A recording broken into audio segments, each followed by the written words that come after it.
Почитувани, денеска јавноста очекуваше Панче Тошковски на пресконференција да поднесе оставка и да го разреши директорот на БЈБ Александар Јанев, како и началникот на СВР Скопје Сашо Топаловски од функција.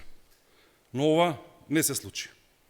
Денеска Тошковски, наместо одговорност, на пресконференција рече дека полицијата одговорила соодветно и навремено. Ако било така, Тошковски треба да одговори. Зошто МВР немаше навремено оперативни информации за да се делува превентивно и ова да не се дозволи? Што работат АНБ и БЈБ и како се дозволи да ескалира состојбата до ова ниво?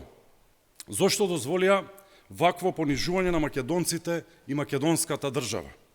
Понатаму, зошто не се приведени оние кои пука и користеа огнено оружје во центарот на Скопје?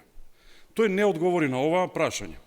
Македонското знаме беше запалено, а воедно се пукаше од автоматско оружје, што представува не само кривично дело, туку и закана за безбедноста на сите граѓани во државата.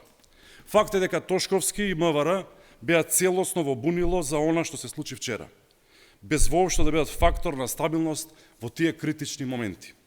Лесно можеше, не дај Боже, да се случи да има жртви, а тоа можело да се превенира ако МВР имале навремени информации и постапеле превентивно.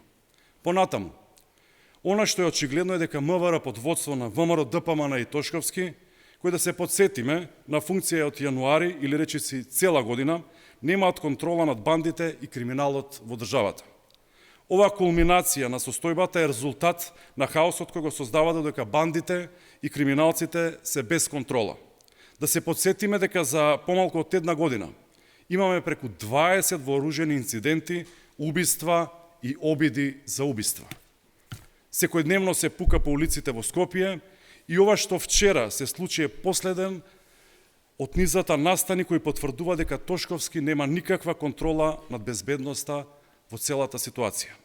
Да подсетиме дека ова е резултат исто така и на обитот на Христијан Мицковски и неговите неспособни инсталации во МВР да го инструментализираат безбедносниот апарат за своји политички интереси, поставувајќи неспособни кадри на клучни позиции во безбедноста.